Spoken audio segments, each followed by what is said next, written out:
Mari kenali epistaksis dan penanganannya.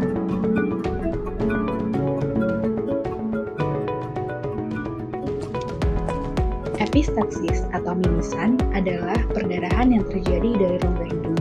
Epistaksis terjadi pada 60% populasi di dunia pada semua kelompok umur. Namun, paling sering ditemukan pada anak usia di bawah 10 tahun dan orang dewasa di atas 50 tahun. Terdapat dua jenis epistaksis, epistaksis anterior dan juga epistaksis posterior. Epistaksis anterior sering terjadi pada anak-anak dan perdarahannya dapat sembuh sendiri. Biasanya terjadi akibat proses trauma dan sering berulang karena sisinya lebih mudah dijangkau.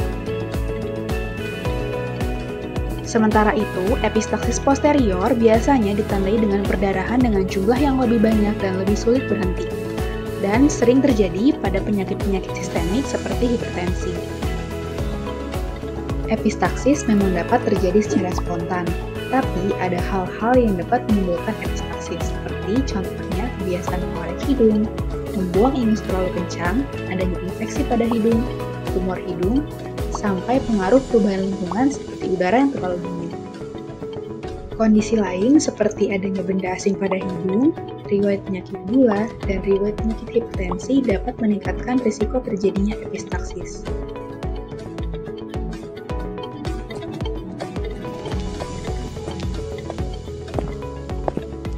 Lalu, bagaimana cara penanganannya? Penanganan awal saat terjadi epistaksis. Yang pertama, jangan panik. Kedua, duduk tegak dan juga rileks. Yang ketiga, posisikan duduk sedikit mencondong ke depan. Jangan menengadah ke belakang agar darah tidak mengalir ke belakang tenggorokan dan pelan. Keempat, lakukan kompresi hidung manual dengan cara menekan cuping hidung dengan dua jari, jari telunjuk dan juga ibu jari selama 10-15 menit. Dapat juga ditambahkan dengan kompres es pada bagian hidung, sementara dapat bernafas melalui mulut saat sedang melakukan prosedur ini. Lalu, kapan harus ke dokter? Pertama, bila mimisan berlangsung lebih dari 20 menit pada dewasa atau lebih dari 10 menit pada anak-anak setelah memencet hidung. Karena kondisi tersebut dapat menjadi tanda mimisan pada pembuluh darah bagian belakang hidung. Kedua, mimisan disertai dengan gejala anemia seperti kulit pucat, cepat lelah, dan jantung berdebar. Ketiga, mimisan pada anak-anak kurang dari 2 tahun atau pada lansia. Yang keempat, mimisan dengan jumlah darah yang keluar sangat banyak. Dan yang terakhir, mimisan setelah terjadi insiden kecelakaan.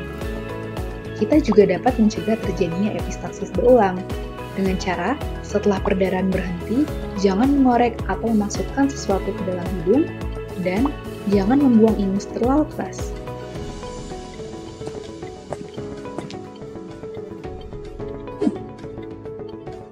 Tidak dapat dipungkiri, dapat ditemukan komplikasi dalam kasus epistaksis. Komplikasi ini dapat terjadi sebagai akibat dari epistaksis itu sendiri atau akibat dari usaha penanggulangan epistaksis. Komplikasi akibat epistaksis diantaranya aspirasi darah ke dalam saluran nafas bawah, shock hipovolemik, anemia, gagal ginjal akut, dan juga infeksi. Sementara itu, komplikasi akibat pemasangan tampon diantaranya sinusitis, otitis media, dan komplikasi-komplikasi lainnya. Seringkali ditemukan beberapa mitos terkait epistaksis di sekitar. Mari kita cek kebenarannya.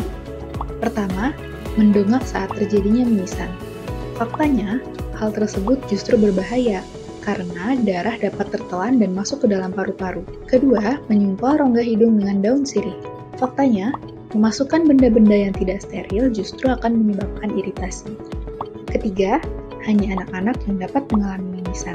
Faktanya, mimisan juga dapat terjadi pada orang dewasa. Terakhir, sering mimisan merupakan hal yang wajar. Faktanya, mimisan yang terlalu sering dapat menjadi indikasi terjadinya penyakit yang serius, seperti contohnya hipertensi, tumor, ataupun leukemia. Maka dari itu, mari kenali epistaksis dan penanganannya.